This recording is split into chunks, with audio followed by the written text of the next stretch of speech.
पहले का सेठ जी का भाषण है। जितने भी सुंदर सुंदर शरीर है, इन सब की एक दिन खाक या मिट्टी होने वाली है। आज यदि मृत्यु हो जाए तो आज ही खाक है, और ऐसी खाक होगी कि कोई इसको छुएगा भी नहीं। अपने शरीर का हाड़ मांस है, और जो कुछ भी इसमें सब की भस्मी हो जाएगी, कोई चीज काम नहीं आएगी। इसलिए जब तक इस शरीर की भस्मी न हो जाए, तब तक इससे खूब काम ले लेना चाहिए। अभी तो इसको बढ़िया से बढ़िया काम में लिया जा सकता है। बाद में अपने हाथ की बात नहीं है। हजारों बार अपने शरीर की खाक हुई है, इस शरीर की भी होने वाली है। फिर ये शरीर, ये संयोग लाखों रुपया देने पर भी नहीं मिल सकता। बड़ी हैरानगी होती है कि लोगों में कितनी मूर्खता छाई हुई है, इसको काम में नहीं लेते। मरने के बाद इसका कोई दाम भी नहीं बटेगा। घर वाले भी इसको रखेंगे नहीं, जल्दी से जल्दी ले जाने की बात कहेंगे। उस दिन को भूल क्यों जाते हो? उस दिन को तो हरदम याद रखना चाहिए। इसलिए शरीर से खूब काम लेना चाहिए। ये बुद्धिमानी है। आपने एक मोटर भाड़े की ली, उसको भाड़ा दे दिया और लेकर उसको खड़ी रखो, तो क्या बुद्धिमानी है? उसको खूब काम में ले लो। जो उस मोटर को काम नहीं लेता वो मूर्ख है। जैसे आपने कोई खेत लिया, एक साल के लिए ठेके पर लिया, उसमें से जितना धातु निकलता है, सोना हो चांदी हो, एक साल का ठेका लिया हुआ है, और उसमें से जितना धातु निकला जाए, एक साल के बाद तो आपका अधिकार रहेगा नहीं। इसलिए जितना उसमें से सोना निकालो उतना निकालते हैं। बुद्धिमानी है। इसी प्रकार से ये शरीर है, इसे खूब काम ले लेना चाहिए। इसमें भी भगवान का भजन ध्यान सत्संग करना बहुत दामी है। रत्न भी इसके सामने कोई मुकाबले की चीज नहीं है। इसलिए इस शरीर से लाभ उठाना चाहिए। ऐसा लाभ उठाओ कि इसके लिए सदा सुखी हो जाओ।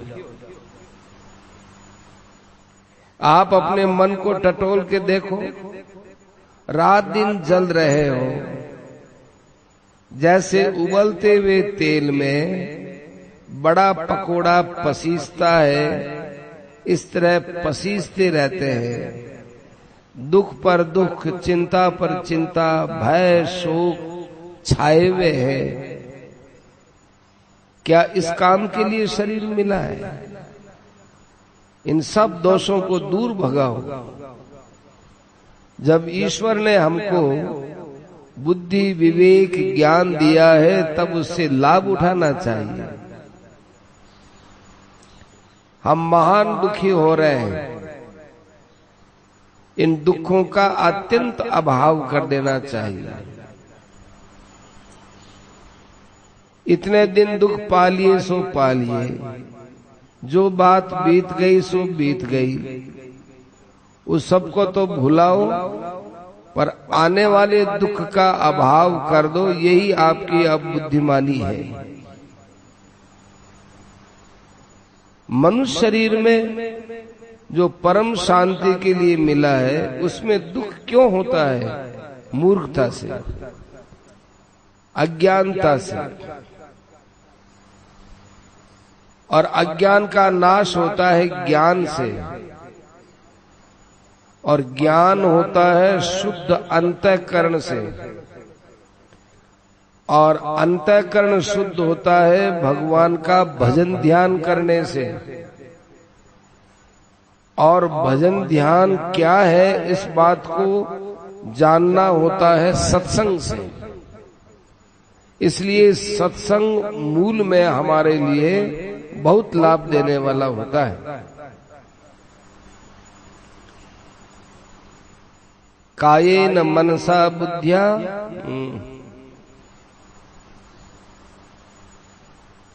केवलैरिन्द्रियैरपि योगिनः कर्म कुर्वन्ति संगम त्यक्त्वात्म शुद्धये। निष्काम कर्म करने वाला, ममत्व बुद्धि रहित, इंद्रियां, मन, बुद्धि और शरीर के द्वारा आसक्ति का त्याग कर अंतःकरण की शुद्धि के लिए कर्म करते हैं। आसक्ति का त्याग कर निष्काम भाव से कर्म करने से शाश्वत शांति मिलती है। युक्त है कर्म फलम त्यक्त्वा शांति मापनोति नैष्ठिकीम। निष्काम कर्मयोगी कर्मों के फल को परमेश्वर के अर्पण करके भगवत प्राप्ति रूप शांति को प्राप्त होता है। विहाय कामान यह सर्वान पुमांस शर्ति निष्प्रिय है, निर्ममो निरहंकार है स शांति मधिगच्छति। जो पुरुष संपूर्ण कामनाओं को त्याग कर ममता रहित और अहंकार रहित, स्प्रिया रहित हुआ रहता है, वो शांति को प्राप्त होता है। यदि आपको नित्य शांति परम आनंद की आवश्यकता है, तो सबसे प्रेम हटाकर भगवान में प्रेम करो। ये सरल उपाय है।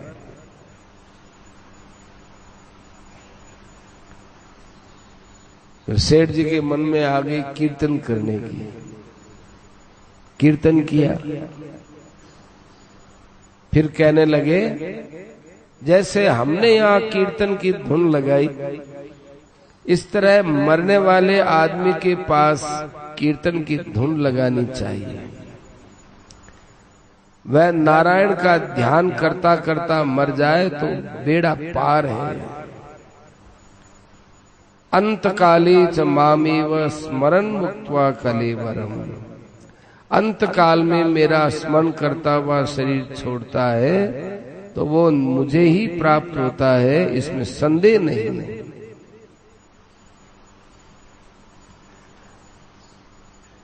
मरने के बाद और मरने के समय हम क्या करें, इसका प्रबंध तो अभी करना है। छोटा मरे चाहे बड़ा मरे, कीर्तन सुनते हुए मरना ही सराहने लायक है। जिस प्रकार भीष्म जी गंगा किनारे मरे, कितनी बड़ी आनंद की बात थी। मरने के वक्त बाहर के प्रयत्न में सबसे बढ़कर यही है कि मरणासन्न व्यक्ति को भगवान का नाम कीर्तन सुनावे और गीता जी सुनावे। उसका स्वतः भगवान में, भगवान नाम या गीता जी में ध्यान हो, यह बहुत बड़े लाभ की बात है। नारायण का नाम श्रवण करता हुआ मृत्यु प्राप्त हो जाए तो बेड़ा पार है। ये बात हमने आपको संक्षेप में कही है। यहाँ पर वैराग्य स्वाभाविक ही होता है। गंगा किनारे। यहाँ पर वैराग्यवान पुरुषों के द्वारा वैराग्य की बात कही जाए तो ज्यादा फायदा है। हमें तो भगवान और महात्मा के वचनों का अनुवाद करना है। भगवान के प्रेम का विषय बड़ा गंभीर है। वो भगवान का प्रेम लावे कहां से? कहीं बिकता तो है नहीं। कहीं बिकता हो तो ले आओ। प्रेमन बाड़ी नीपजे प्रेमन हाट बिकाए। प्रेम का तत्व एक नंबर पर भगवान जानते हैं, दूसरे नंबर पर भगवान के प्रेमी हैं वे जानते हैं, किंतु वे कह नहीं सकते। यह तो मुंह का स्वादनवत है।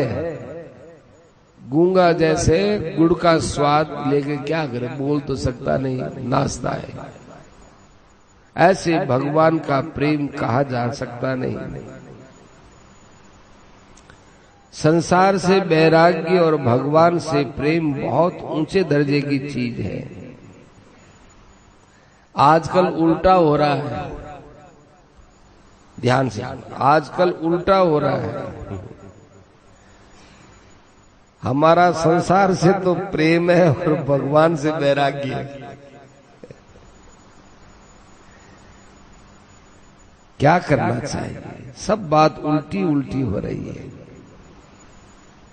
संसार से वैराग्य होने से उपरामता आप ही आ जाती है। भगवान में प्रेम होने से भगवान का ध्यान अपने आप होता है। देखो गंगा जी कल कल करती बहती है, पहाड़ है, वृक्ष है, यहाँ का वातावरण है, एकांत है, ध्यान के लिए कैसी बढ़िया जगह है। यहाँ भक्ति ज्ञान वैराग्य की वर्षा होती है। यहाँ यदि ध्यान करते करते प्राण चला जाए तो बेड़ा पार है। कहीं पर भी मृत्यु का अवसर हो तो परमात्मा के ध्यान में मस्त हो जाओ। फिर प्राण जावे तो जावे। यदि उस वक्त हाय तौबा मचाओगे तो नरकों में जाओगे।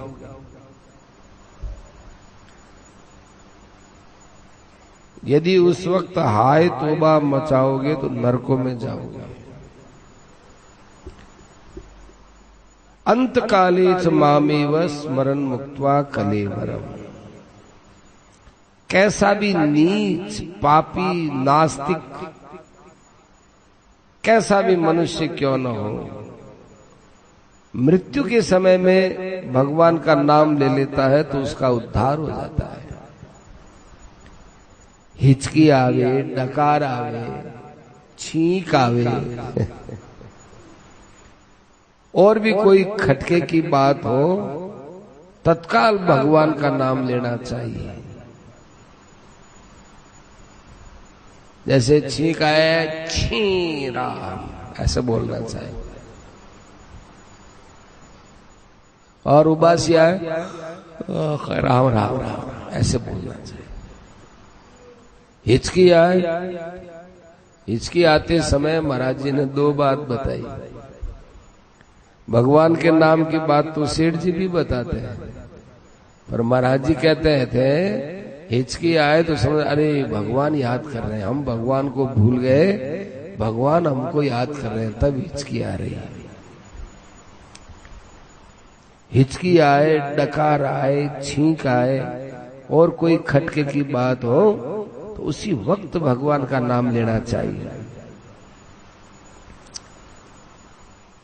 हर वक्त ये समझना चाहिए कि यही मृत्यु का क्षण है।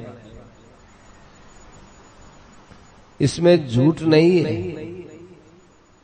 क्योंकि मृत्यु तो हो ही रही है। ये भ्रम है कि हम एक दिन जाकर कई वर्षों के बाद मरेंगे, ये भ्रम है। अभी मृत्यु है, अभी मृत्यु देखनी चाहिए। शरीर की तो अभी ध्यान से, शरीर की तो अभी मृत्यु देखो और आत्मा की अभी सत्ता देखो। मार्कंडेय मुनि शिवजी की उपासना करते थे। यमराज जी पास लेकर आए, क्योंकि मार्कंडेय जी की उम्र पूरी हो गई। तो यमराज जी पास लेकर आए, पास माने जाल। तो मार्कंडेय जी ने झट जाकर शिवलिंग को पकड़ लिया। अब शिवलिंग के पास आश्रय लेकर बैठे हुए मार्कंडेय जी को जबरदस्ती झटकाने का यमराज जी के भी सामर्थ्य के बाहर की बात है। कैसे यूं पकड़ कैसे छीन ले।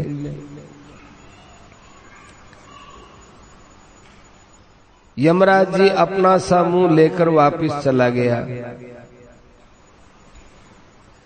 आपने तो हारे का हरिनाम, हताश होवे तो भगवान का आश्रय ले। ये जो बड़े बड़े भक्तों में कष्ट आता है, वो कष्ट उनके लिए नहीं आता है। भगवान उन भक्तों के सामने कष्ट भेजकर हम लोगों को शिक्षा देते हैं कि देखो इन्होंने कष्ट में याद किया, तुम भी याद करो। द्रौपदी ने चीरहरण के समय भगवान को याद किया तो भगवान ने रक्षा की। कई लोग कहते हैं कि जो भगवान की भक्ति करते हैं उनके सामने कष्ट आते ही क्यों हैं? भगवान भक्तों के सामने जो कष्ट देते हैं वो हम लोगों के लिए भेजते हैं, उन भक्तों की निष्ठा बताने के लिए कि देखो इतना कष्ट आया, ली निष्ठा देखो। चीरहरण के समय में द्रौपदी वहां अर्जुन को कह सकती थी, भीमसेन को कह सकती थी, बड़े बलवान उसके पति वहां पर मौजूद हैं। और यदि द्रौपदी उस समय में भीम और अर्जुन के पास जाकर खड़ी हो जाती और उनके बीच में जाकर बैठ जाती कि नहीं मेरा चीरहरण नहीं होने दूंगी, तो भीम और अर्जुन क्या द्रौपदी का चीरहरण होते देख सकते थे? कोहराम मच जाता।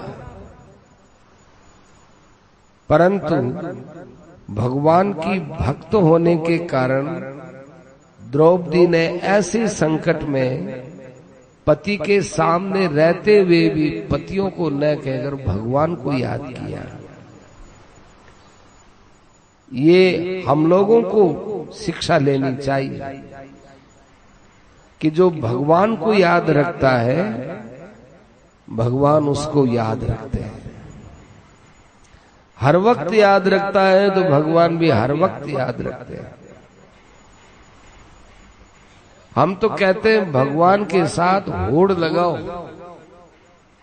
शर्त लगाओ कि भगवान हम आपको याद रखते हैं, देखें आप हमको कितना याद रखते हो, हम याद रखते हैं, देखें कितना याद रखते हो, कौन हारता है। हर वक्त भगवान को याद रखें, अभ्यास करें, उससे वैराग्य बढ़ेगा और वैराग्य बढ़ेगा तो अभ्यास अपने आप बढ़ेगा। भगवान के नाम का जप हमारे होठों पर नाचते रहना चाहिए। अभ्यास करना आपके हाथ की बात है। जीभ से भी नाम जप करें, पर श्वास चलता है उसके साथ नाम लेवे।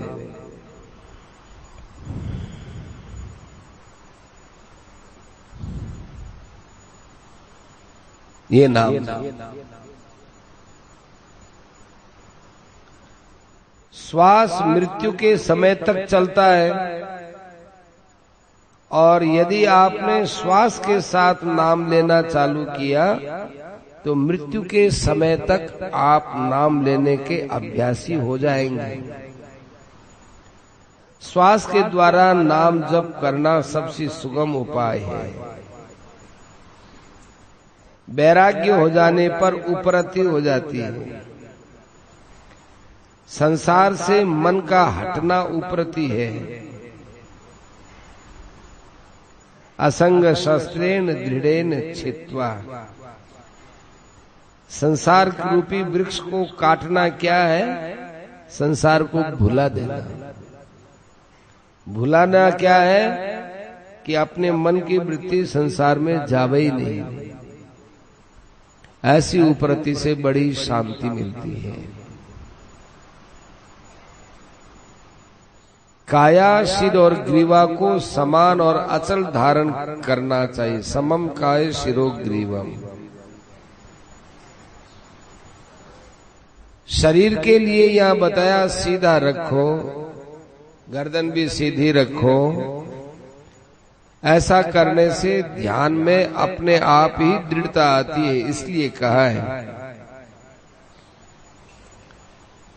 संसार का चिंतन करोगे और मरोगे तो संसार में जन्म लेना पड़ेगा। जड़ भरत जी बड़े उच्च कोटि के साधक, बड़े उच्च कोटि का साधन किया करते थे। अंतिम समय में हिरण की स्मृति हो गई तो हिरण बन गया। सज्जनों, मृत्यु अचानक आती है। इस बात को याद रख करके संसार से घबराते हुए भगवान को याद करा रहे। अचानक आ जाएगी मृत्यु, अचानक। वैराग्य का एक नशा अलौकिक है। ये मादक नशे की तरह नहीं है कि थोड़ी देर तो चढ़े थोड़ी देर में उतर जाए। ये नशा बहुत अलौकिक है। इस वैराग्य के नशे का तो जब आपको वैराग्य मिले तभी अनुभव होगा। बातें करने से कोई फायदा नहीं। ये लोग नशा करते हैं, हम कहते हैं उनको कि नशा करो, पर वैराग्य का करो ना। इस नशे से आपको बहुत लाभ होगा। परमात्मा का ध्यान अपने आप ही होगा। श्रीमन नारायण नारायण नारायण।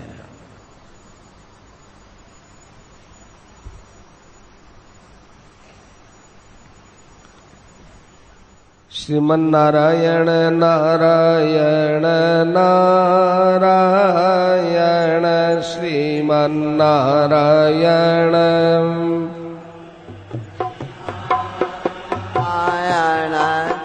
मन नारायण नारायण नारायण नारायण नारायण नारायण श्रीमन नारायण नारायण नारायण नारायण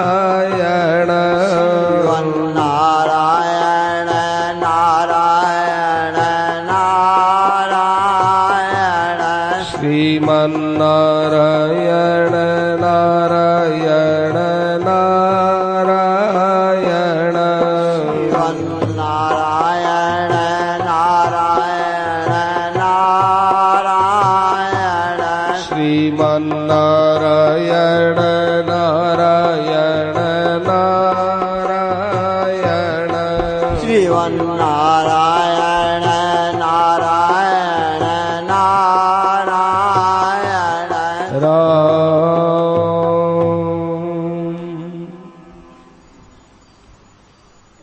पहले का